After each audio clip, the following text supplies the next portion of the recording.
Hello दोस्तों, आपका स्वागत है करियर पथ बिहार एग्ज़ाम के चैनल पे। दोस्तों, हम आपके लिए शुरू किए हैं बिहार एसएससी का सेट। तो दोस्तों, हम लोग बिहार एसएससी का सेट के क्वेश्चन देखेंगे। आज अभी जीके का सेट चल रहा है और जीके का सेट में है सेट नंबर 2। तो दो वस्तुओं के बीच गुरुत्वाकर्षण बल क्या होता है? ऑप्शन नंबर ए, बी या सी या डी। दो वस्तुओं के बीच गुरुत्वाकर्षण बल जो होता है वो वस्तुओं के द्रव्यमानों और उनके बीच की दूरी पर निर्भर करता है। गुरुत्वाकर्षण बल जो होता है जो वस्तु के द्रव्यमानों और उनके बीच की दूरी पर निर्भर करता है। गुरुत्वाकर्षण बल F बराबर क्या होता है? F बराबर होता है G into M1 into M2 बटा R²। तो इसमें क्या हो गया? गुरुत्वाकर्षण बल F होता है, उसके लिए G into M1 into M2 बटे R² होता है। तो G गुरुत्वाकर्षण बल हो गया। जी क्या हो गया? गुरुत्वाकर्षण। एक मिनट दोस्तों, एक मिनट। गुरुत्वाकर्षण बल जी जो हो गया वो किस पे निर्भर करता है? द्रव्यमान पे। द्रव्यमान मतलब M1 और M2 पे, और बीच की दूरी पे मतलब R पे। तो ऑप्शन नंबर ए इसका आंसर हो जाएगा। बाकी कहीं पे भी ऐसा नहीं है। दो वस्तुओं के बीच गुरुत्वाकर्षण बल वस्तु के द्रव्यमानों और इनके बीच की दूरी पर निर्भर करता है। दोस्तों, अगर आपको अच्छा लगे तो चैनल को सब्सक्राइब करें, लाइक करें और हमेशा कंटिन्यू बनाए रखें। केंद्रीय तंत्रिका तंत्र जो शरीर के सभी भागों से जानकारी प्राप्त करता है, उसे एकीकृत करता है और उसका निर्माण निम्न में से किसके द्वारा होता है? केंद्रीय तंत्रिका तंत्र जो केवल हृदय के द्वारा, केवल मस्तिष्क के द्वारा, मस्तिष्क और रीढ़ की हड्डी के द्वारा, या फिर केवल रीढ़ की हड्डी के द्वारा। केंद्रीय तंत्रिका तंत्र जो है वो शरीर के सभी भागों से जानकारी प्राप्त करता है, ये पता है सबको। उसे एकीकृत भी करता है, जानकारी को एकीकृत करता है और उसका निर्माण किसके द्वारा होता है? तो उसका निर्माण किसके द्वारा होता है? मस्तिष्क और रीढ़ की हड्डी के द्वारा। मस्तिष्क और रीढ़ की हड्डी के द्वारा उसका निर्माण होता है। निम्नलिखित में से कौन सा इनपुट डिवाइस नहीं है? Optical character reader, speaker, mouse या फिर डिवाइडर। इनपुट डिवाइस क्या होगा दोस्तों? इनपुट डिवाइस क्या होगा? जो कंप्यूटर को देता है इनपुट, कंप्यूटर में कोई सूचना भेजता है, वो क्या हो गया? Input device. Input device. तो ऑप्टिकल, इसमें स्पीकर सब लोग जानते हैं, माउस भी तो देता ही है, डिजिटाइडर। आप कुछ नहीं भी जानते हैं तो इसमें जानते होंगे स्पीकर। स्पीकर क्या करता है? स्पीकर आवाज़ को बाहर करता है। तो बाहर करता है तो यह आउटपुट हो रहा है, बाहर नहीं कर रहा है तो आउटपुट हो गया। तो स्पीकर क्या हो गया? स्पीकर एक आउटपुट डिवाइस हो गया। स्पीकर क्या हो गया? Output device.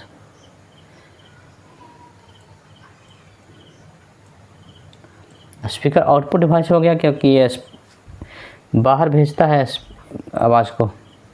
निम्नलिखित में से कौन सा शार्क का सदस्य नहीं है? शार्क। दोस्तों, शार्क क्या होता है? दक्षिण एशियाई क्षेत्रों का संघ, इसको बोलते हैं shark, the south Asian association for regional cooperation. Shark की स्थापना कब हुई थी? शार्क की स्थापना हुई थी दोस्तों कब? शार्क हम पहले लिख देते हैं SAARC।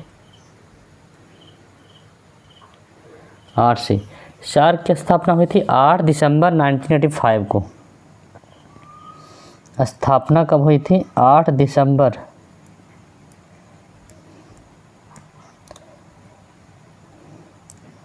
8 दिसंबर और 1985। शार्क का मुख्यालय कहाँ है? काठमांडू, नेपाल में। हेडक्वार्टर कहाँ है? हेडक्वार्टर हो गया काठमांडू, नेपाल।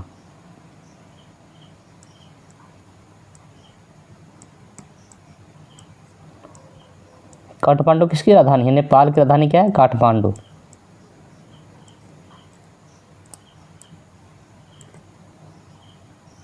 शार्क की स्थापना हुई 8 दिसंबर 1985 को।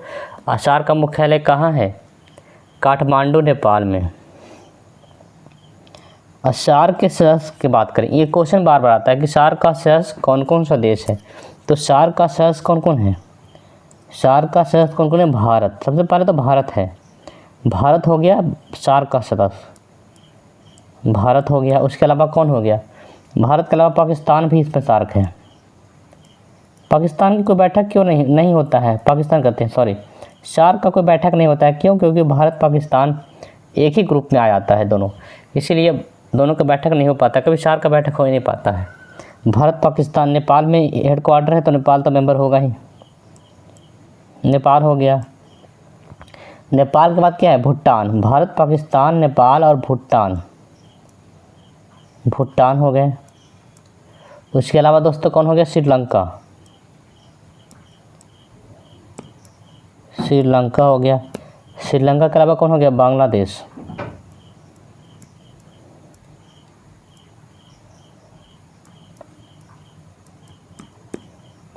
श्रीलंका हो गया, बांग्लादेश हो गया। मालदीव, मालदीव ये दोस्तों, देखिए मालदीव भारत से थोड़ा दूर है, समुद्री सीमा बनाता है, लेकिन मालदीव भी इसका मेंबर है। मालदीव हो गया। उसके बाद क्या हो गया? अफगानिस्तान,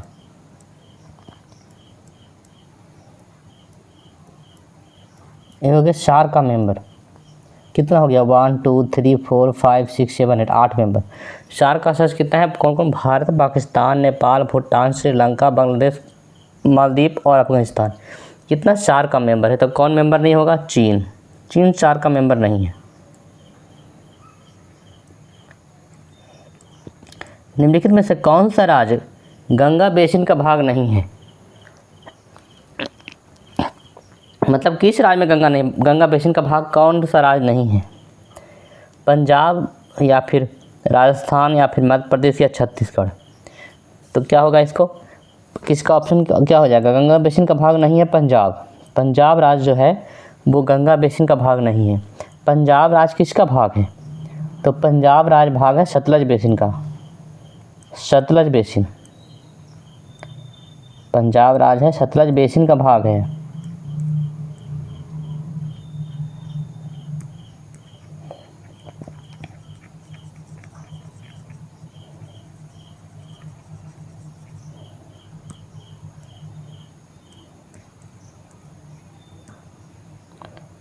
पंजाब राज्य है सतलज बेसिन का भाग है। अब इसके अलावा बात करेंगे दोस्तों, आंसर क्या हो गया? इसका आंसर हो गया पंजाब। गंगा, कौन सा राज्य गंगा बेसिन का भाग नहीं है? तो पंजाब नहीं है। गंगा नदी कौन कौन राज्य में बहती है? गंगा नदी उत्तर प्रदेश में, बिहार में, झारखंड, पश्चिम बंगाल राज्य से होकर बांग्लादेश में चली जाती है। अगला, हर्षवर्धन के शासनकाल में सत्ता का केंद्र स्थान कौन सा था? कन्नौज, थानेश्वर, प्रयाग या वाराणसी। हर्षवर्धन के शासनकाल में सत्ता का केंद्र स्थान कौन सा था? हर्षवर्धन के शासनकाल में सत्ता का केंद्र स्थान क्या था? कन्नौज, कन्नौज था। राष्ट्रीय सुरक्षा सलाहकार बोर्ड NSAB के प्रमुख के रूप में किसे नियुक्त किया गया? आलोक जोशी, मुकुंद कुमार, ब्रिजभूषण प्रसाद या प्रदीप जोशी। राष्ट्रीय सुरक्षा सलाहकार बोर्ड NSAB के प्रमुख के रूप में आलोक जोशी को नियुक्त किया गया। किसको नियुक्त किया गया? आलोक जोशी को नियुक्त किया गया। राष्ट्रीय सुरक्षा सलाहकार बोर्ड NSAB के प्रमुख के रूप में किसे नियुक्त किया गया? आलोक जोशी को नियुक्त किया गया। भारत में न्यायिक पुनरीक्षण जुडिशियल रिव्यू की संकल्पना किस देश के संविधान से ली गई? यूनाइटेड किंगडम, संयुक्त राज्य अमेरिका, USA या फिर ऑस्ट्रेलिया। भारत में न्यायिक पुनरीक्षण जुडिशियल रिव्यू की संकल्पना संयुक्त राज्य अमेरिका USA से ली गई है। किसे? संयुक्त राज्य अमेरिका से ली गई है, USA जुडिशियल रिव्यू। इसका मौलिक अधिकार भी कहाँ से? अमेरिका से। भारत के संपूर्ण क्षेत्र में स्वतंत्र रूप से आने जाने का अधिकार भारत के संविधान के अंतर्गत एक मौलिक अधिकार है। अनुच्छेद 24, अनुच्छेद 14 या फिर अनुच्छेद 21 या फिर अनुच्छेद 19 का आह्वान। तो भारत के संपूर्ण क्षेत्र में स्वतंत्र रूप से आने जाने का अधिकार भारत के संविधान के अनुच्छेद 19(1) के अंतर्गत एक मौलिक अधिकार है। अनुच्छेद 19(1) के अंतर्गत सभी 6 मौलिक अधिकारों की गारंटी देता है।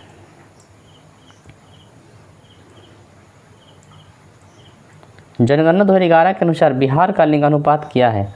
जनगणना 2011 के अनुसार बिहार का लिंगानुपात क्या है? 954, 919, 953 या फिर 918। तो जनगणना 2011 के अनुसार बिहार का लिंगानुपात है 918।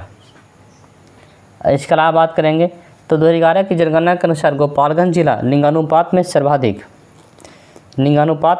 कहाँ है? गोपालगंज में लिंगानुपात कितना है? 1021। इसके अलावा 2011 की जनगणना के अनुसार भारत का लिंगानुपात 943, 918 बिहार का।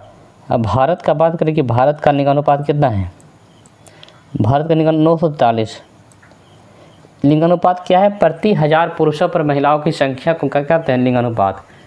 मतलब कि बिहार में 1000 पुरुष है तो 918 महिला है, और भारत में 1000 पुरुष है तो 943 वो क्या है? महिला। निम्नलिखित नदियों में से कौन सी नदी अफ्रीका महाद्वीप में स्थित नहीं है? जाम्बेजी, हडसन, लिम्पोपो या नील? तो हडसन नदी अफ्रीका महाद्वीप में स्थित नहीं है। हडसन नदी अफ्रीका महाद्वीप में स्थित नहीं है। हडसन नदी संयुक्त राज्य अमेरिका के न्यूयॉर्क प्रांत में बहने वाली नदी है। हडसन नदी कहाँ बहती है? यूएसए। हडसन नदी बहता है यूएसए। यूएसए में कहाँ? न्यूयॉर्क। यूएसए में भी कहाँ बहता है? न्यूयॉर्क।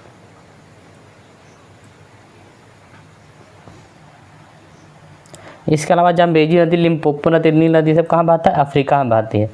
नील नदी क्या है? विश्व की सबसे लंबी नदी। विश्व की सबसे लंबी नदी नील नदी। विश्व की सबसे लंबी नदी।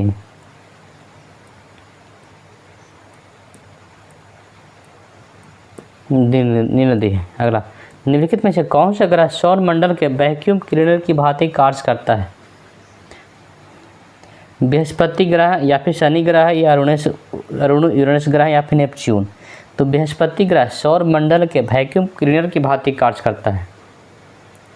बृहस्पति ग्रह सौर मंडल के वैक्यूम क्लीनर की तरह कौन करता है काम? बृहस्पति ग्रह। और बृहस्पति ग्रह है जो सबसे बड़ा ग्रह है, और सबसे भारी ग्रह कौन है? बृहस्पति। मैकमोहन रेखा भारत और चीन की सीमा तय करती है। मैकमोहन रेखा भारत और चीन की सीमा तय करती है। उसके अलावा ड्यूरेंट रेखा किन दो देशों की सीमा तय करती है? भारत अफगानिस्तान, भारत पाकिस्तान, भारत अफगानिस्तान या फिर भारत म्यांमार? दोस्तों, ड्यूरेंट रेखा पाकिस्तान और अफगानिस्तान के बीच सीमा निर्धारित करती है।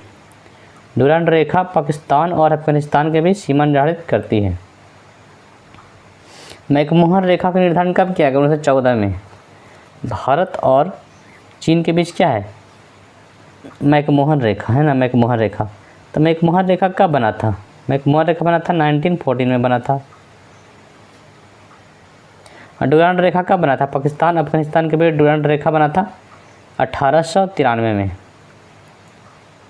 1893 में बना था। निम्नलिखित विकल्पों में से सही युग्म का चयन कीजिए। मुक्त रूप से गिरते हुए पिंड की गति असमान त्वरण। सही युग्म खोजना है आपको। उसके अलावा वेग समय के साथ बदलती है, समय के साथ बदलते एक समान गति है, या प्रति एकांक में वेग में परिवर्तन त्वरण है, या वेग के साथ नहीं बदलता समान गति। वेग समय के साथ नहीं बदलता, असमान गति।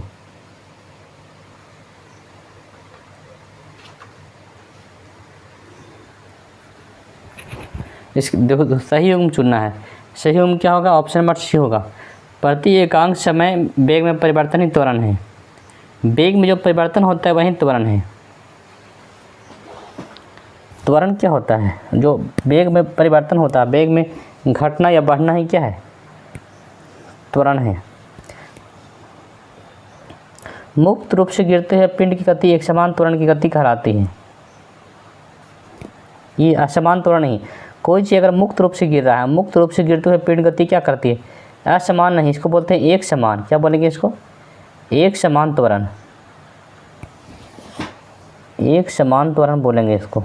मतलब इसका त्वरण बदलेगा नहीं। मुक्त रूप से गिर रहा है तो इसका त्वरण है, एक्सेलरेशन है जो एकदम सेम रहेगा, घट बढ़ नहीं होगा। वेग समय के साथ बदलता है। अधिक वस्तु का वेग समय के साथ नहीं बदलता तो ये क्या कहलाती है? एक समान गति कहलाती है, असमान नहीं। वेग समय के साथ नहीं बदलता है तो इसको क्या बोलेंगे? वेग समय के साथ नहीं बदलता है तो इसको बोलेंगे असमान गति। सॉरी, छोड़िए उतना, डायरेक्ट देखते हैं कि प्रति एकाग्र समय वेग परिवर्तन क्या कराता है, त्वरण कराता है, टाइम भी ज़्यादा पार हो जाएगा। अगला 220 वोल्ट लाइन पर 5 एम्पीयर प्रवाहित करने के लिए आवश्यक 176 ओम प्रतिरोधक समांतर क्रम की संख्या कितनी होगी? ये न्यूमेरिकल आ गया। तो प्रतिरोध R बराबर क्या हो गया? R बराबर हो गया दोस्तों V/I। प्रतिरोध R बराबर क्या होगा दोस्तों? इसको हम छोड़ देते हैं, इसको आप लोग बनाइए। हम R बराबर बनेगा V/I यूज करिए इसमें एक फार्मूला, और दूसरा फार्मूला क्या है कर दिए, प्रतिरोध R बराबर RP बराबर R/N, RP बराबर R/N। इसका आपको सॉल्यूशन करना है, और इसको अगर आपसे बन जाता है तो आप हमको भेजिए आंसर इसका कमेंट बॉक्स में। इसका अगला देखते हैं क्वेश्चन। अपवर्तनांक के संबंध में निम्नलिखित में से कौन सा कथन सत्य है? अपवर्तनांक के संबंध में निम्नलिखित में से क्या सत्य है दोस्तों?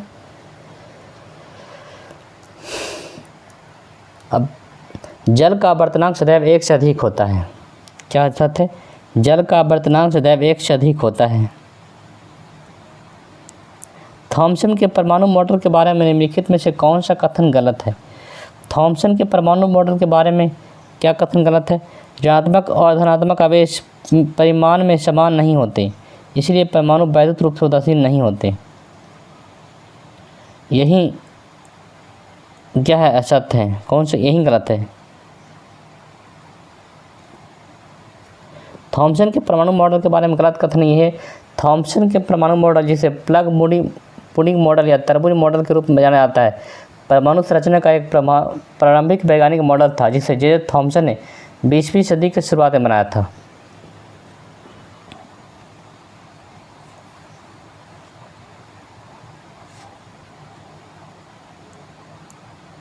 पंचायत की शक्तियों का प्राधिकार तथा उत्तरदायित्व का प्रदान किया गया था। अनुच्छेद 247 का 243 छा या फिर 243 घा। पंचायतों की शक्ति प्राधिकार का उत्तरदायित्व का प्रावधान किया गया था। दोस्तों, पंचायतों की शक्ति प्राधिकार तथा उत्तरदायित्व का प्रावधान किसमें किया गया? अनुच्छेद 243 का 6 में। किसमें? 243 का 6, ऑप्शन नंबर सी। पंचायतों की शक्ति प्राधिकार और उत्तरदायित्व का प्रधान। किसने स्वदेशी आंदोलन की प्रेरणा हेतु भारत माता की पेंटिंग चित्रित की? किसने? अविनाश टैगोर, देवेंद्रनाथ टैगोर, रविन्द्रनाथ टैगोर या इनमें से कोई नहीं। स्वदेशी आंदोलन की प्रेरणा हेतु अविनाश टैगोर ने भारत माता की पेंटिंग चित्रित की। अविनाश टैगोर ने भारत माता की पेंटिंग कौन चित्रित किया? अवनींद्रनाथ टैगोर। अब पहली बार भारत माता का चित्र कौन बनाया? पहली बार बनाए थे कौन? 1870 में बंकिम चंद्र चटर्जी ने बनाए थे। 1757 में प्लासी युद्ध में ईस्ट इंडिया कंपनी की सेना का नेतृत्व किसने किया? Charles boys, William Babington, Robert Clive या इनमें से कोई नहीं। 1757 में प्लासी युद्ध में ईस्ट इंडिया कंपनी की सेना का नेतृत्व रॉबर्ट क्लाइव ने किया। किसने किया? रॉबर्ट क्लाइव ने किया। प्लासी युद्ध में ईस्ट इंडिया कंपनी की सेना का नेतृत्व कौन किया? रॉबर्ट क्लाइव ने किया दोस्तों। अब प्लासी का युद्ध कब हुआ? 23 जून 1757 को प्लासी युद्ध हुआ, और इसमें बंगाल के नवाब कौन थे? सिराजुद्दौला था, और सिराजुद्दौला की तरफ से कौन लड़ा? मीर मदन और मोहनलाल। अब कुछ फ्रांसीसी सैनिक भी लड़े। बंगाल के नवाब की तरफ से सिराजुद्दौला, मीर मदन, मोहनलाल तथा कुछ फ्रांसीसी सैनिकों ने प्लासी युद्ध में भाग लिया। प्लासी युद्ध में नवाब का सेनापति मीर जाफर ने धोखा दिया। इनका जो सेनापति था मीर जाफर, उन्हें धोखा दे दिया, जिसके कारण ब्रिटिश कंपनी क्या हो गई? इसमें विजयी हो गई। प्लासी के युद्ध में के पूर्व नवाब के खिलाफ षड्यंत्र रचा गया। नवाब थे, नवाब का क्या नाम था? सिराजुद्दौला के खिलाफ षड्यंत्र रचा गया, जिसमें मीर जाफर, दुर्लभ राय आदि शामिल था। प्लासी युद्ध में विजय अंग्रेजों के 24 परगना की जमींदारी में, जिसे क्लाइव का जागीर कहा जाता है। प्लासी युद्ध में विजय कौन हुआ? रॉबर्ट क्लाइव विजय हुआ, और सिराजुद्दौला क्या हो गए? सिराजुद्दौला हार गए। निम्नलिखित में से किसकी सिफारिश के अलावा कोई भी धन विधेयक संसद में पेश नहीं किया जा सकता? प्रधानमंत्री, या वित्त मंत्री, ऑप्शन नंबर बी लोकसभा अध्यक्ष, या इनमें से कोई नहीं। राष्ट्रपति की सिफारिश के अलावा कोई भी धन विधेयक संसद में पेश नहीं किया जा सकता। धन विधेयक पेश करने के लिए क्या चाहिए? राष्ट्रपति की सिफारिश चाहिए। कहाँ गया ऑप्शन नंबर? निम्नलिखित में से किसकी सिफारिश के अलावा कोई भी धन विधेयक संसद में पेश नहीं किया जा सकता? प्रधानमंत्री, वित्त मंत्री, लोकसभा अध्यक्ष, या फिर इनमें से कोई नहीं। तो ऑप्शन नंबर डी हो जाएगा, इनमें से कोई नहीं। इसमें तो राष्ट्रपति है ही ना ऑप्शन में, तो इसका आंसर क्या हो जाएगा? इसका आंसर होना चाहिए राष्ट्रपति। इसका आंसर क्या हो जाएगा? राष्ट्रपति। राष्ट्रपति की सिफारिश चाहिए उसके लिए। तो ऑप्शन नंबर में कोई भी राष्ट्रपति नहीं है, तो आंसर क्या हो जाएगा? और इनमें से कोई नहीं। भारत ने मिश्रित अर्थव्यवस्था का चयन कब किया? संविधान के निर्माण के समय, या फिर 1948 की औद्योगिक क्रांति, या दूसरी पंचवर्षीय योजना, या फिर इनमें से कोई नहीं। भारत ने मिश्रित अर्थव्यवस्था का चयन दूसरी पंचवर्षीय योजना में किया। भारत ने दूसरी पंचवर्षीय योजना 1956 से 61 में से मिश्रित अर्थव्यवस्था का मॉडल चयन किया। दूसरी पंचवर्षीय योजना ने तीव्र औद्योगिकरण और सार्वजनिक क्षेत्र बल दिया। दूसरी पंचवर्षीय योजना में शुरू किया। कब किया? दूसरी पंचवर्षीय योजना में। और मिश्रित अर्थव्यवस्था कब चुना गया? दूसरी पंचवर्षीय योजना में।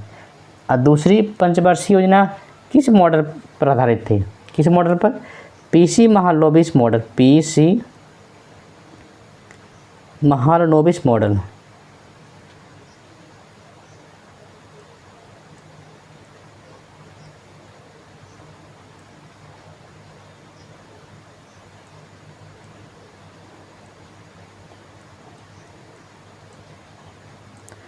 दूसरी पंचवर्षीय योजना आधारित थी पीसी महालनोबिस मॉडल पर। गुटनिरपेक्ष आंदोलन का पहला शिखर सम्मेलन कब और कहाँ आयोजित किया? काहिरा 1961, बेलग्रेड 1961, लुसाका 1964, या फिर अल्जीरियस 1964। दोस्तों, गुटनिरपेक्ष आंदोलन जिसको नाम कहा जाता है का पहला शिखर सम्मेलन बेलग्रेड में हुआ, 1961 में आयोजित किया गया। बेलग्रेड 1961 में आयोजित किया गया। गुटनिरपेक्ष समूह सम्मेलन 2020 में कहाँ हुआ? अजरबैजान में हुआ। 2020 को छोड़िए, पहली बार कहाँ हुआ? 1961 में हुआ, बेलग्रेड में हुआ। स्वयं सहायता समूह में ऋण संबंधी अधिकांश निर्णय ले जाते हैं। स्वयं सहायता समूह में ऋण संबंधी अधिकतर निर्णय लिए जाते हैं सदस्यों के द्वारा लिए जाते हैं। सेल्फ हेल्प ग्रुप में ऋण लिया जाता है तो सबके सहमति से होता है, सदस्यों के द्वारा। दिल्ली सल्तनत का सबसे बड़ा विस्तार किसके शासनकाल में देखा गया था? मोहम्मद बिन तुगलक, अलाउद्दीन खिलजी, सिकंदर लोदी, या फिर इनमें से कोई नहीं। दिल्ली सल्तनत का सबसे बड़ा विस्तार मोहम्मद बिन तुगलक के शासनकाल में देखा गया था। मोहम्मद बिन तुगलक। गयासुद्दीन तुगलक क्या था? तुगलक वंश का प्रथम शासक। तुगलक वंश का प्रथम शासक कौन था? गयासुद्दीन तुगलक। दिल्ली सल्तनत के सभी सुल्तानों में मोहम्मद बिन तुगलक कब से कब तक? मोहम्मद बिन तुगलक 1325 में राजा बना। 1325 में राजा बना और 1351 तक 1325 में राजा बना और 1351 तक ये राजा रहा। कब तक रहा? 1351 तक। 1351 में इसकी मृत्यु हो गई। ये सर्वाधिक विद्वान एवं शिक्षित शासक था। दिल्ली सल्तनत में सबसे विद्वान शासक कौन था? मोहम्मद बिन तुगलक। और सबसे ज़्यादा शिक्षित कौन था? पढ़ा लिखा कौन था? मोहम्मद बिन तुगलक था।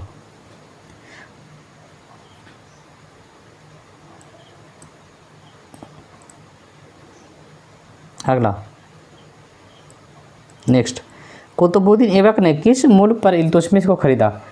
50 लाख जित्तल, 1 लाख जित्तल, 2 लाख जित्तल, या इनमें से कोई नहीं। कुतुबुद्दीन ऐबक ने 1 लाख जित्तल के मूल्य पर इल्तुतमिश को खरीदा था। इल्तुतमिश से गुलाम था और इसको कुतुबुद्दीन ऐबक ने 1 लाख जित्तल पर खरीदा था। कुतुबुद्दीन ऐबक की मृत्यु कब हुई? कैसे हुई थी? कुतुबुद्दीन ऐबक की मृत्यु 1210 में हुई थी। लाहौर में चौगोन पोलो खेलते समय घोड़े से गिरकर हुई थी। कुतुबुद्दीन ऐबक को लाखों का दान करने वाला यानी कि लाख बख्श कहा जाता है। कुबत उल इस्लाम मस्जिद अब महरौली दिल्ली में और 2.5 दिन का झोपड़ा अजमेर में कुतुबुद्दीन ऐबक ने बनाया। 1936 में अखिल भारतीय किसान सभा AIKS की स्थापना में किसके नेतृत्व में की गई? 1936 डॉक्टर राजेंद्र प्रसाद, जयप्रकाश नारायण, स्वामी सहजानंद सरस्वती या फिर इनमें से कोई नहीं। 1936 में अखिल भारतीय किसान सभा AIKS की स्थापना लखनऊ में की गई, जिसमें स्वामी सहजानंद सरस्वती को अध्यक्ष एवं प्रो NG रंगा को महासचिव बनाया गया। स्वामी सहजानंद सरस्वती को अध्यक्ष बनाया गया, तो यही हो गए। इनके नेतृत्व में किया गया, स्वामी सहजानंद सरस्वती के नेतृत्व में। अगला, हाइड्रोजन आयन की सांद्रता, सार्थक सांद्रता वाले 1 बिलियन का pH कितना होगा? हाइड्रोजन आयन किस में होता है? अम्ल में होता है, अम्ल। और अम्ल का pH क्या होता है? 7 से कम होता है। अम्ल का pH क्या होता है? 7 से कम। तो आंसर क्या हो जाएगा इसका? 7। और उदासीन विलयन का pH 7 होता है। 7 किसका होता है? उदासीन विलयन का pH। जो ना ही आम्ल है ना ही क्षार है उसका होगा 7। और 7 से अधिक किसका होता है? क्षार का। क्षार का pH 7 से अधिक होता है। हाइड्रोजन आयन किस में होता है? अम्ल में होता है, अम्ल। तो अम्ल का pH क्या होता है? 7 से कम होता है। अम्ल का pH क्या होता है? 7 से कम। निम्नलिखित में से कौन सी धातु कॉपर सल्फेट विलयन में कॉपर को विस्थापित करती है? कौन सी धातु, लोहा धातु जो है वो कॉपर सल्फेट के विलयन में कॉपर को विस्थापित करती है। कौन धातु? लोहा। देखिए इसका रिएक्शन हम लोग देखते हैं। Fe लोहा है, Fe है, और Fe में हम क्या लगा दिए? Fe लोहा, इसमें लगा दिए CuSO4। तो इसमें क्या बनता है? FeSO4 हो जाता है। लोहा सल्फेट के साथ मिल जाता है, FeSO4। कॉपर सल्फेट CuSO4 में कॉपर को विस्थापित कर दिया और कॉपर बेचारा अलग हो गया। तो कॉपर अलग हो गया तो कॉपर को विस्थापित कौन किया? लोहा किया, Fe किया, लोहा। आंसर क्या हो जाएगा? लोहा। दोस्तों अगर आपको अच्छा लगता है तो चैनल को सब्सक्राइब करें और लाइक करें। दोस्तों हम आपको फ्री में बिहार SSC का सेट करवाते हैं और बिहार लाइब्रेरी का भी तैयारी करवाते हैं। व्यूवर बहुत कम होने की वजह से हम बहुत कम बिल्ड आ रहे हैं बिहार SSC का, लेकिन आप लोग देखते रहेंगे तो बिहार SSC का और वीडियो हम डालते रहेंगे। दोस्तों अगर आप अच्छे से पढ़ाई करेंगे, कहीं से भी पढ़ेंगे तो आपका एग्ज़ाम में क्वेश्चन लड़ेगा। अगर आप सोचते हैं कि छोटा मोटा यूट्यूबर का वीडियो देखने से क्या होगा, कोई बड़ा टीचर का देखेंगे वीडियो, तो बड़ा टीचर का वीडियो देखने में क्या है कि ऐसा थोड़ी है कि कोई बड़ा टीचर अगर आपको पढ़ा दिया तो 100 में 100 क्वेश्चन ही उसका लड़ जाएगा। मुश्किल से हमको एग्ज़ाम में लगता है कि बहुत कम ही क्वेश्चन है जो कोई एक टीचर पढ़ाया उसका कुछ ही क्वेश्चन एग्ज़ाम में देखने को मिलता है। ऐसा नहीं होता कि कोई भी टीचर जो पढ़ाया उसका सारा क्वेश्चन एग्ज़ाम में हूबहू आ गया, ऐसा नहीं होता है। कुछ क्वेश्चन मतलब आधा क्वेश्चन ही आता है। तो हम भी आपको सेट करवा रहे हैं तो सेट में से बहुत सारा क्वेश्चन आपका एग्ज़ाम में आएगा। ऐसा नहीं कि सारा ही क्वेश्चन आपका एग्ज़ाम में आ जाएगा, सारा नहीं आएगा, किसी का भी सारा क्वेश्चन नहीं आएगा। अगला, एथेनॉल और एसिटिक अम्ल के बीच अभिक्रिया से निर्मित उत्पाद कौन सा है? एथेनॉल और एसिटिक अम्ल के बीच अभिक्रिया से निर्मित उत्पाद क्या है? एस्टर। निर्मित उत्पाद क्या है? एस्टर। मिश्रण में क्लोराइड कणों को अलग करने के लिए निम्नलिखित में से किस तकनीक का उपयोग करते हैं? मिश्रण में क्लोराइड कणों को अलग करने के लिए क्या करते हैं? बाष्पीकरण, निस्पंदन, अपकेंद्रीकरण या आशवन। क्लोराइड कणों को अलग करने के लिए अपकेंद्रीकरण करते हैं। अपकेंद्रीकरण क्या है? ये क्या प्रक्रिया है जिसमें मिश्रण के घटकों को अलग करने के लिए केंद्र प्रसारक बल यानी कि केंद्र से बाहर की ओर बल लगता है। साबुन का जर्रागी सिरा निम्नलिखित में से किसके साथ अभिक्रिया विलय होता है करता है? साबुन का जर्रागी सिरा जल के साथ अभिक्रिया करता है, जल के साथ अभिक्रिया करता है। निम्नलिखित में से कौन सा देश चतुर्भुज सुरक्षा संवाद यानी कि क्वाड के रूप में भी जाना जाता है? संयुक्त राज्य अमेरिका, ऑस्ट्रेलिया, रूस या जापान। क्वाड के सदस्य कौन है? दोस्तों क्वाड में 4 देश हैं। क्वाड में कितने देश हैं? 4 देश हैं। USA है, ऑस्ट्रेलिया है, जापान है और क्या है? भारत है। और क्या है दोस्तों? भारत है। ये 4 देश। जापान के अलावा कौन है? भारत। भारत है।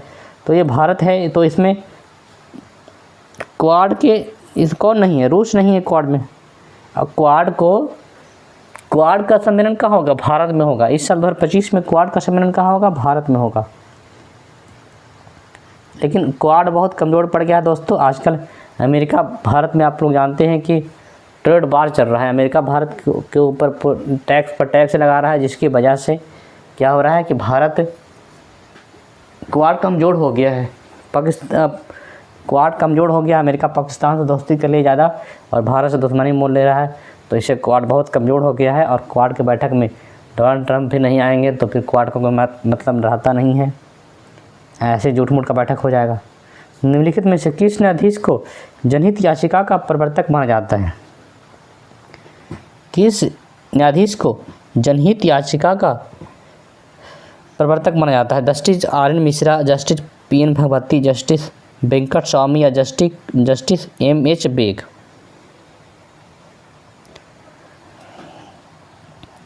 दोस्तों, जस्टिस पी.एन. भगवती को जनहित याचिका का प्रवर्तक माना जाता है। Justice P N. भगवती को जनहित याचिका का प्रवर्तक माना जाता है। भारत का राष्ट्रीय कैलेंडर का पहला माह क्या है? राष्ट्रीय कैलेंडर का पहला माह क्या होता है? चैत होता है। अंतिम महीना क्या होता है? फागुन। राष्ट्रीय कैलेंडर को कब अपनाया गया था? 22 मार्च 1957 को। कब अपनाया गया था? 22 मार्च 1957 को राष्ट्रीय कैलेंडर को अपनाया गया। और ये शक संवत पर आधारित है। राष्ट्रीय कैलेंडर जो है वो शक संवत पर आधारित है, शक संवत पर। और ये स्टार्ट कब हुआ था दोस्तों? ये कब हुआ था? 78 AD में स्टार्ट हुआ था। 78 AD में स्टार्ट हुआ था ये शक संवत। और इसको कनिष्क चलाया था। कौन चलाया था इसको? इस कैलेंडर को चलाने वाले कौन थे? कनिष्क। भारतीय संविधान के निम्नलिखित में से किस अनुच्छेद में अल्पसंख्यकों को अपनी रुचि की शिक्षा संस्था की स्थापना और प्रशासन करने का अधिकार है? भारतीय संविधान का अनुच्छेद 30(1) में अल्पसंख्यकों को अपनी रुचि की शिक्षा संस्था स्थापना और प्रशासन करने का अधिकार है। अनुच्छेद 30 का उबान। इसी आधार पर दोस्तों मदरसा बनाया हुआ है। भारतीय संविधान के अल्पसंख्यकों को अपनी रुचि की शिक्षा संस्था की स्थापना और प्रशासन का अधिकार, मुस्लिम भी अल्पसंख्यक मानता है तो उसका अपना बना लिया है मदरसा, इसी के आधार पर। अगला, विधान परिषद वाले राज्य की विधान परिषद के सदस्यों की कुल संख्या उस राज्य के विधानसभा के सदस्यों की कुल संख्या की कितनी होती है? 1/4 या 1/3, 2/3 या फिर 1/6? तो विधान परिषद वाले राज्य, विधान परिषद के सदस्यों की कुल संख्या उस राज्य के विधानसभा के सदस्यों की कुल संख्या के 1/3 से अधिक नहीं होगी। किससे अधिक नहीं होगी? 1/3 से अधिक नहीं होगी। अब वर्तमान में दोस्तों 6 राज्यों में विधान परिषद अस्तित्व में है। उत्तर प्रदेश, कर्नाटक, महाराष्ट्र, आंध्र प्रदेश, तेलंगाना और बिहार। कौन कौन है? एक बार नोट करिए, उत्तर प्रदेश, महाराष्ट्र, कर्नाटक, आंध्र प्रदेश, तेलंगाना और बिहार। यहाँ क्या है? विधान परिषद है। इंदिरा गांधी के नेतृत्व में भारत की कौन सी पंचवर्षीय योजना शुरू की गई? तीसरी, पहली, चौथी या फिर दूसरी? इंदिरा गांधी के नेतृत्व में चौथी पंचवर्षीय योजना शुरू की गई। कौन सा? चौथी पंचवर्षीय योजना शुरू की गई। इसमें क्या था? 1969 से क्या हो गया? 1974। भारत के 2011 की जनगणना के अनुसार निम्नलिखित में से कौन सा राज्य केंद्र शासित प्रदेश सबसे अधिक साक्षर है? चंडीगढ़, तमिलनाडु, गोवा या फिर अंडमान निकोबार द्वीप समूह? दोस्तों, भारत की 2011 की जनगणना के अनुसार दिए गए विकल्पों में से जो विकल्प दिया गया, ऑप्शन जो दिया गया है, सबसे अधिक साक्षर का बात करेंगे तो केरल है, लेकिन जो ऑप्शन दिया गया उसके हिसाब से सबसे ज़्यादा साक्षर कौन होगा? गोवा। इस ऑप्शन में सबसे ज़्यादा साक्षर कौन होगा? गोवा हो जाएगा। 2011 की जनगणना के अनुसार 91.82% साक्षरता दर वाला लक्षद्वीप भारत में सबसे अच्छी साक्षर दर वाला केंद्र शासित प्रदेश है। लक्षद्वीप का बात करेंगे सबसे ज़्यादा केंद्र शासित प्रदेश साक्षर है वो क्या है? लक्षद्वीप। कौन है? लक्षद्वीप।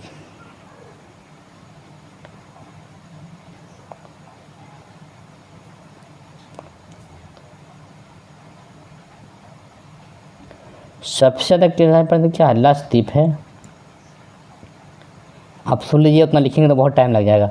लक्षद्वीप है।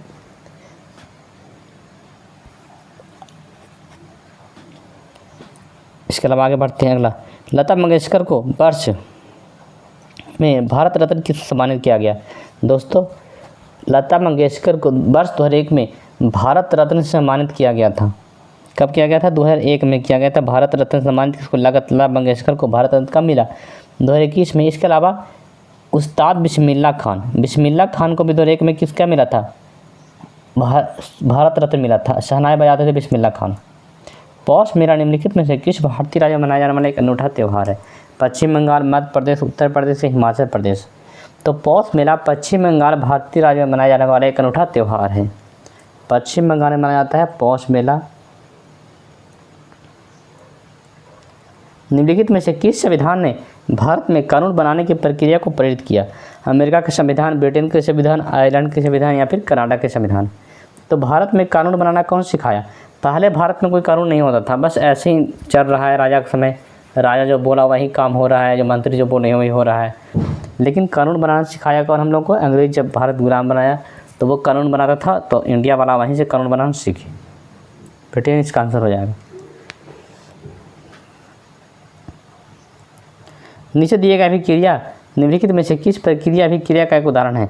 Potassium bromide, barium iodide, potassium. देखिए कैसा अभिक्रिया है, इस अभिक्रिया क्या है? पोटेशियम आयोडाइड ब्रोमाइड हो गया, ये हो गया बेरियम आयोडाइड। देखिए दोस्तों, पोटेशियम ब्रोमाइड है, ये बेरियम आयोडाइड है। तो क्या हो गया? पोटेशियम जाके आयोडाइड में मिल गया, तो बन गया क्या? Potassium iodide. और फिर बेरियम मिल गया, किसमें? ब्रोमाइड में मिल गया, तो क्या बनेगा? बेरियम ब्रोमाइड बन गया कि नहीं? तो ये दोनों विस्थापन हो गया, तो क्या हो जाएगा? ये द्विविस्थापन अभिक्रिया। जिसमें दोनों का दोनों विस्थापन हो जाए उसको क्या बोलेंगे? उसको बोलेंगे द्विविस्थापन अभिक्रिया।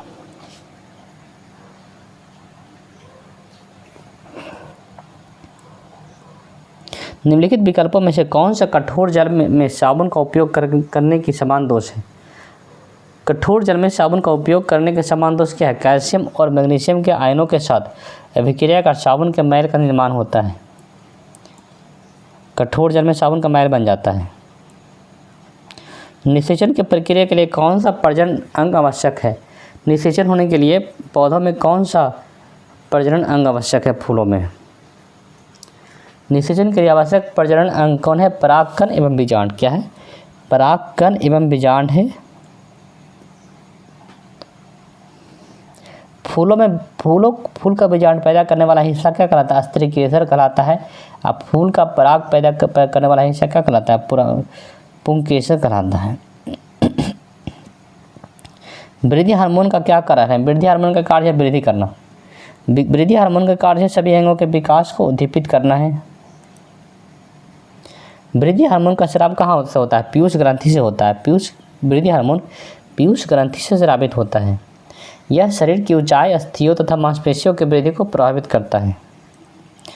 पादपों में लचीलापन किस अस्थायी ऊर्जा के कारण होता है? जिसे पौधों के विभिन्न भाग जैसे टिंडिल और बेलों के तने बिना टूटे मुड़ जाते हैं। मतलब लत्ती जानते हो, लत्ती में क्या होता है? लचीलापन होता है। तो ये किसके कारण होता है? एरेनकाइमा, पेरेनकाइमा, क्लोरेनकाइमा या फिर कोरेनकाइमा? पौधों में लचीलापन कोरेनकाइमा नामक अस्थायी ऊतक के कारण होता है। किसके कारण होता है? कोरेनकाइमा नामक अस्थायी ऊतक के कारण।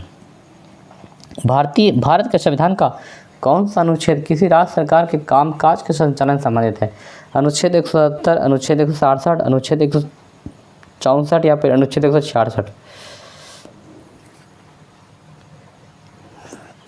दोस्तों, भारत के संविधान का अनुच्छेद 166 किसी राज्य के कामकाज के संचालन से संबंधित है। भारत के संविधान का अनुच्छेद 166 किसी राज्य सरकार के कामकाज के संचालन से संबंधित है। इस अनुच्छेद के मुताबिक राज्य सरकार सभी कार्रवाई राज्यपाल के नाम पर की जाती है। संविधान के अनुच्छेद 164 के तहत मुख्यमंत्री की नियुक्ति कौन करता है? राज्यपाल। 164 में क्या है? मुख्यमंत्री की नियुक्ति, सीएम की नियुक्ति करेगा कौन?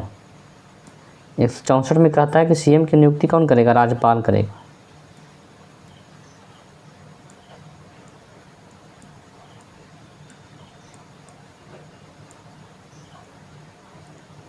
निम्नलिखित में से कौन सा शब्द क्रिकेट से संबंधित नहीं है? बैट बॉल क्रिकेट से है, सब लोग जानते हैं। विकेट भी क्रिकेट से संबंधित है, नो बॉल भी क्रिकेट से संबंधित है। तो कौन सा नहीं है? तो ड्यूस शब्द जो है वो क्रिकेट से संबंधित नहीं है। तो ड्यूस शब्द संबंधित किससे है? ड्यूस शब्द संबंधित है टेनिस से, टेनिस और बैडमिंटन। ड्यूस शब्द संबंधित है टेनिस टेनिस और बैडमिंटन दोनों से संबंधित है ड्यूस शब्द, लेकिन ड्यूस शब्द जो है क्रिकेट संबंधित नहीं है। किससे संबंधित है? टेनिस और बैडमिंटन। कौन सा भारतीय राज्य अपनी अनूठी बार्ली चित्रकला के लिए जाना जाता है? Barley painting. बार्ली पेंटिंग कहाँ होता है? राजस्थान, मध्य प्रदेश, उड़ीसा या फिर महाराष्ट्र? दोस्तों बार्ली चित्रकला होती है महाराष्ट्र में। 1946 के विमुद्रीकरण के दौरान आरबीआई के गवर्नर कौन थे? विमुद्रीकरण मतलब नोट बदल देना, नोट बदल गया। तो 1946 में विमुद्रीकरण हुआ था, उसमें आरबीआई के गवर्नर कौन थे? चिंतामन द्वारकानाथ देशमुख। चिंतामन द्वारकानाथ देशमुख थे। चिंतामन द्वारकानाथ देशमुख थे। जब 1946 में पहली बार भारत में विमुद्रीकरण हुआ था, उसमें पहली बार तो नहीं कह सकते हैं लेकिन हुआ ही था, मानो हाँ पहली बार ही कहेंगे, पहली बार ही हुआ था। तो पहली बार भारत में, आधुनिक भारत में जब विमुद्रीकरण हुआ था, उसमें आरबीआई के गवर्नर कौन थे? चिंतामन द्वारकानाथ देशमुख थे। भारत में सर्वप्रथम 1946 में विमुद्रीकरण किया गया। सबसे पहली बार विमुद्रीकरण में क्या मतलब क्या होता है? नोटबंदी। नोटबंदी जो मोदी जी बंद किए थे, उसी तरह का नोटबंदी पहली बार कब हुआ था? 1946 में, 1946 में हुआ था। और दोबारा कब हुआ? 1978 में। पहली बार 1946 में हुआ और दूसरी बार कब हुआ? 1978, 1978 में विमुद्रीकरण हुआ। तो 1978 में विमुद्रीकरण हुआ, उसमें आरबीआई के गवर्नर कौन थे? आरजी पटेल। आरजी पटेल थे। अब भारत में तीसरी बार नोटबंदी कब हुआ? 8 नवंबर 2016 को। थर्ड में बार कब हुआ विमुद्रीकरण? 8 नवंबर। 500 हज़ार का नोट बंद किया गया था। तो 8 नवंबर 2016 को पहली बार भारत में विमुद्रीकरण किया गया। उसमें आरबीआई गवर्नर कौन थे? उर्जित आर पटेल। उर्जित पटेल कब थे? 2016 वाला में कौन थे? उर्जित पटेल थे। पहली बार राष्ट्रीय कृषि नीति कब घोषित की गई? जनवरी 2004, जुलाई 2020, 2000, मई होगा, यहाँ मई होगा, मई 2000 या फिर मार्च 2004। दोस्तों भारत में पहली बार राष्ट्रीय नीति घोषित की गई थी कब? 2000 में घोषित की गई थी। भारत में पहली बार राष्ट्रीय नीति 2000 में घोषित की गई थी। पहला कृषि नीति का उद्देश्य कृषि क्षेत्र में 4% से अतिरिक्त विकास दर प्राप्त करके कृषि की व्यापक शक्तियों का दोहन करना था। पहली बार राष्ट्रीय नीति कब आई थी? जुलाई 2000 में आई थी। अमृत दीवान कप का संबंध किस खेल से है? दोस्तों अमृत दीवान कप का संबंध किससे है? बैडमिंटन, हॉकी से, बास्केटबॉल, बैडमिंटन या फिर नौका दौड़। तो अमृत दीवान कप का संबंध है बैडमिंटन से। बैडमिंटन खेल के कुछ शब्दावली कौन कौन है? कोर्ट का के संबंध किससे? Badminton, log service badminton, net fault, double fault, लाभ लेट, एडवांस ड्यूस, सब क्या है? बैडमिंटन संबंधित है। एक प्रसिद्ध भारतीय लोक नृत्य है जो असम में बिहू उत्सव के दौरान किया जाता है। बाडो छम, भोरताल नृत्य, बिहू नृत्य या फिर बगरुम्बा नृत्य। दोस्तों बिहू नृत्य एक प्रसिद्ध भारतीय लोक नृत्य है जो असम के बिहू उत्सव के दौरान किया गया था। असम के बिहू उत्सव के दौरान किया गया था। कौन?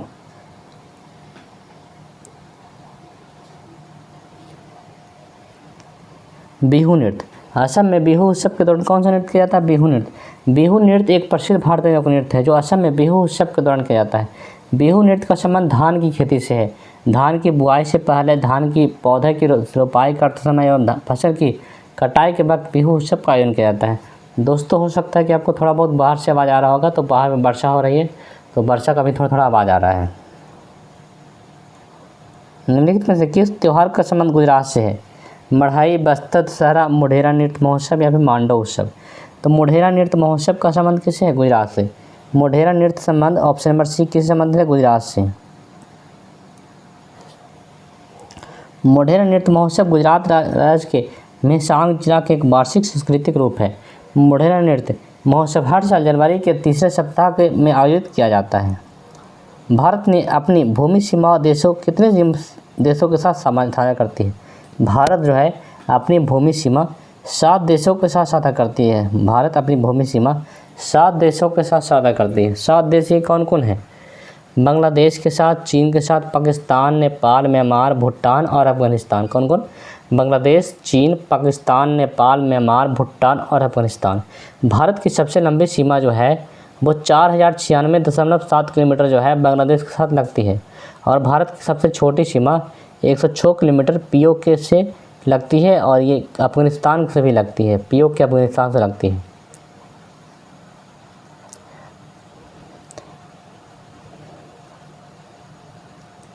अगला, कुचिपुड़ी की उत्पत्ति भारतीय राज्य के कुचिपुड़ी नामक गांव से हुई। कुचिपुड़ी कहाँ है? आंध्र प्रदेश, केरल, उत्तर प्रदेश या फिर तमिलनाडु। कुचिपुड़ी की उत्पत्ति भारतीय राज्य आंध्र प्रदेश के कुचिपुड़ी नामक गांव से हुई, आंध्र प्रदेश के। निम्नलिखित में से कौन सा प्राथमिक कारण है कि समस्त बहुकोशिकीय जीव खंडन द्वारा प्रजनन नहीं करते? वो एक कोशिकीय होते हैं, उनकी कोशिकाएं शिथिल रूप से संगठित होती है, उनके ऊतकों और अंगों में संगठित विशेष कोशिकाएं होती हैं, उनमें कोशिकाओं के अधीर विन्यास होती है। दोस्तों क्या होगा इसका आंसर? कौन सा प्राथमिक कारण है कि समस्त बहुकोशिकीय जीव खंडन द्वारा प्रजनन नहीं करते? मतलब बहुकोशिकीय जीव है जो खंडन द्वारा प्रजनन क्यों नहीं करता? जैसे बहुकोशिकीय जीव आदमी हो गया, आदमी के खंडन द्वारा खंड होकर के प्रजनन हो सकता है। खंडन क्या होता है? जैसे कोई एक कोशिकीय जीव है, वो दो भाग में टूट गया तो वही क्या है? खंडन। तो आदमी में ऐसा नहीं हो सकता है, क्योंकि वो एक कोशिकीय होते हैं, ऐसा कोई बात नहीं है। बहुकोशीय जीव है जो एक कोशिकीय नहीं हो सकता है। ऑप्शन नंबर बी क्या कहता है? उनकी कोशिकाएं शिथिल रूप से संगठित होती है। ऐसा कोई बात नहीं है कि कोशिका संगठित है, कोशिका तो पार्ट बाय पार्ट मिला हुआ है, बहुत सारा कोशिका से शरीर बना हुआ है। तो ऑप्शन नंबर ए भी नहीं होगा, बी भी नहीं होगा। सी में क्या कहता है? उनके ऊतकों और अंगों के संगठित विशेष कोशिकाएं होती है। सही बात है। जैसे बहुकोशिकीय जीव जैसे आदमी हो गया, कोई जानवर हो गया, इसमें ऊतकों और अंगों के लिए अलग अलग कोशिकाएं होती है, विशेष कोशिकाएं होती है। तो 58 नंबर का क्या हो जाएगा इसका? 58 नंबर का आंसर हो जाएगा इसका सी।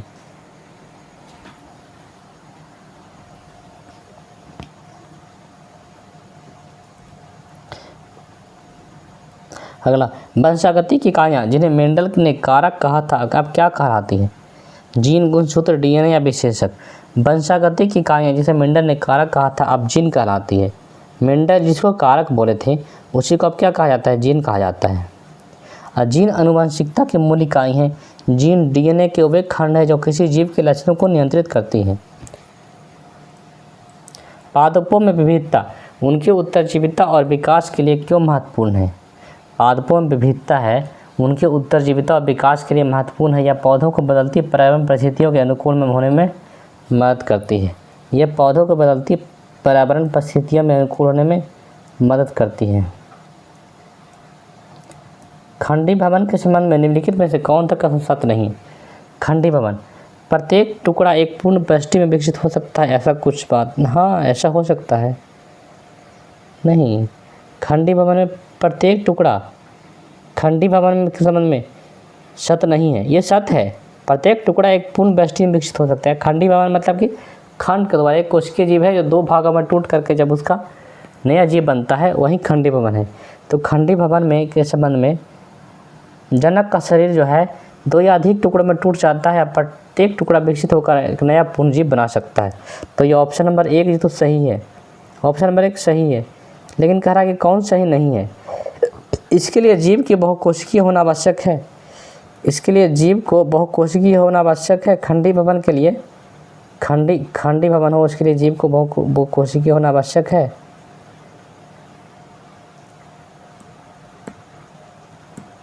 ये होगा हाँ, खंडी भवन के संबंध में जीव को बहुकोशिकीय होना आवश्यक है। इसके बारे में सोच रहे हैं क्या हो? खंडी भवन में क्या हो जाएगा?